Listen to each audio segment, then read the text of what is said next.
Dr. Doom just stopped Thor's axe with his bare hand. Not his armor, not a spell, his hand.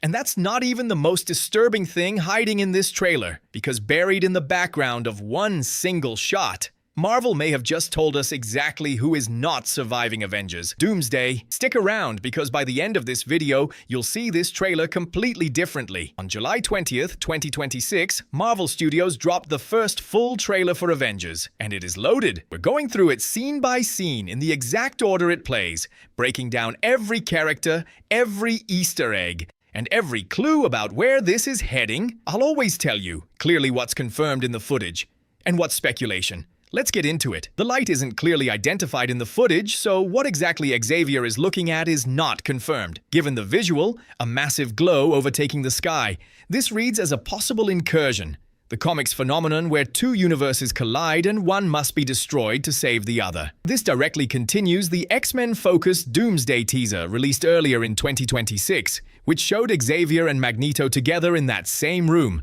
seemingly preparing for the worst. It also ties back to the multiverse saga's ongoing incursion threat, first raised in Doctor Strange in the Multiverse of Madness. This is confirmed as mainline Marvel Earth, Earth 616. Not the retro-futuristic Fantastic Four timeline. This is home turf. This is not the stylized retro-future city from Fantastic Four. First steps. A small but important confirmation that the Fantastic Four's world and the mainline MCU are now the same reality or have merged into one. Avengers Tower, becoming the new Avengers base, ties directly to the post-Endgame status quo established across Phase 4 and 5, where the original Avengers roster has scattered and a new generation has stepped up. If the Fantastic Four's Earth and the mainline MCU are now one shared reality, that strongly supports the idea that the multiversal walls are already breaking down before the movie even starts. This is confirmed. The Fantastic Four are now standing shoulder to shoulder with the Thunderbolts and the new Avengers. Behind Yelena Belova, next to Sam Wilson and Mr. Fantastic, Herbey, the Fantastic Four's robot companion, appears in the background with what looks like an upgraded design compared to his look in Fantastic Four. This is the first confirmed on-screen meeting between the Fantastic Four and the Thunderbolts/New Avengers lineup established in Thunderbolts 2025 and Captain America Brave New World 2025. The sheer number of teams meeting for the first time on camera strongly suggests this movie's entire structure is about forcing separate corners of the MCU into one unified fighting force. By necessity, not choice. Wakanda, Talokan, and now the Fantastic Four, all in the same frame. The initial Wakanda/Talokan interaction looks tense rather than friendly, consistent with the uneasy truce the two nations formed at the end of Black Panther. Wakanda forever, rather than an easy alliance. Ben Grimm meeting the Wakandans echoes the Fantastic Four's first meeting with Black Panther in the comics. No crown, no throne, no robes. Something's changed for Loki. And the trailer wants you to notice. The back of Loki's TVA card reportedly bears an image resembling the multiversal tree he created as the new keeper of the timelines. At the end of Loki Season 2, a subtle visual tie to his current comic-accurate role as protector of the sacred timeline. This directly follows Loki's finale, where he became a godlike guardian, holding all timelines together to prevent exactly the kind of multiversal collapse this trailer is building toward. Loki's understated look here could mean he's operating undercover, stripped of his power, or deliberately staying hidden. This part is speculation, but given his role as timeline keeper, his presence at all suggests the multiverse itself is now actively failing. This isn't a training exercise. This is the Avengers and the X-Men actually fighting each other. The confrontation appears to happen inside the X-Mansion itself, meaning this iconic X-Men location becomes an active battlefield rather than a safe haven. A striking image for longtime X-Men fans. This is the first confirmed direct hero versus hero matchup between a legacy Fox-era X-Men actor, James Marsden reprising Cyclops from the 2000s X-Men films, and an MCU native hero, Shang-Chi. Nothing in the footage confirms why the Avengers and X-Men come to blows. That context is still unknown, but the fact that Marvel is simultaneously developing a new X-Men franchise makes it reasonable to expect that some of these classic X-Men characters won't make it out of this film. This is the trailer telling you quietly who might not make it to the end. Rebecca Romijn's Mystique, appears in a costume much closer to her classic, comic-accurate white design than her prior film looks. A small but deliberate visual update.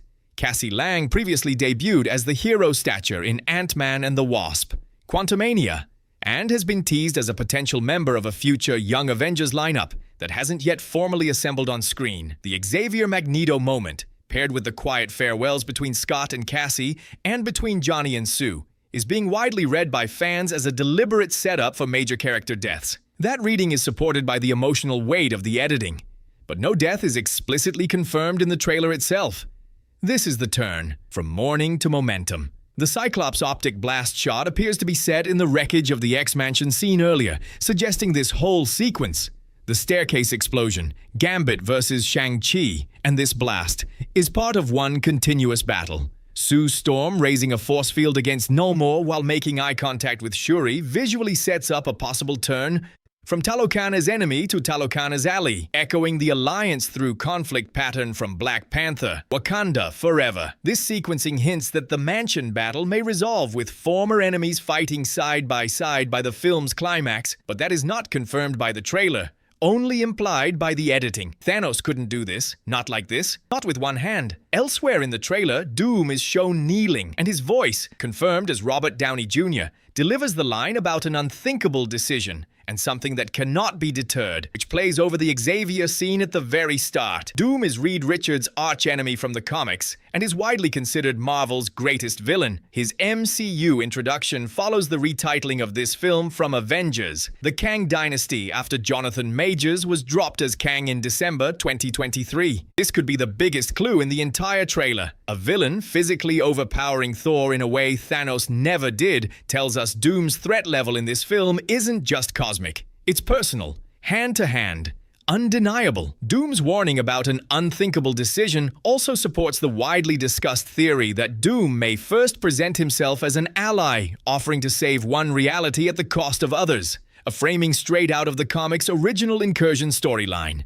This remains speculation until the film confirms it. After everything, Steve Rogers is back, and it means something that he can call Mjolnir. Mjolnir, responding to Steve Rogers, directly recalls his brief lift of the hammer in Avengers Endgame 2019, confirming he remains worthy years later. His changed appearance suggests time has passed for this version of Steve since we last saw him. Chris Evans' Steve Rogers last appeared as an old man at the end of Endgame, having lived a full life with Peggy Carter before returning to pass the shield to Sam Wilson. His reappearance here is one of the trailer's most significant reveals for longtime fans. How this Steve Rogers fits into the timeline is not explained in the trailer. It's possible this is a variant, a version pulled from another point in the timeline, or the same Steve at a later stage of his life. All of this remains speculation. With Robert Downey Jr., Chris Evans, and Chris Hemsworth all sharing the screen again, many fans are speculating this could be the last time this founding trio appears together. Doomsday is directed by Anthony and Joe Russo, marking their return to the franchise after Avengers. Endgame with Avengers. Secret Wars set to follow in 2027. Here's what this trailer does not tell us. Why are the Avengers and X-Men actually fighting? Every other alliance in this footage makes sense on some level, but this one, Marvel's two biggest super teams going to war inside the X-Mansion, is never explained. Is Doom manipulating them? Is this an incursion-driven panic? We don't know yet, and that might be exactly the point, because whatever answer this movie gives us, it's probably the whole reason Secret Wars exists. If this breakdown helped you catch something new, let me know your favorite detail in the comments, and I'll see you in the next one.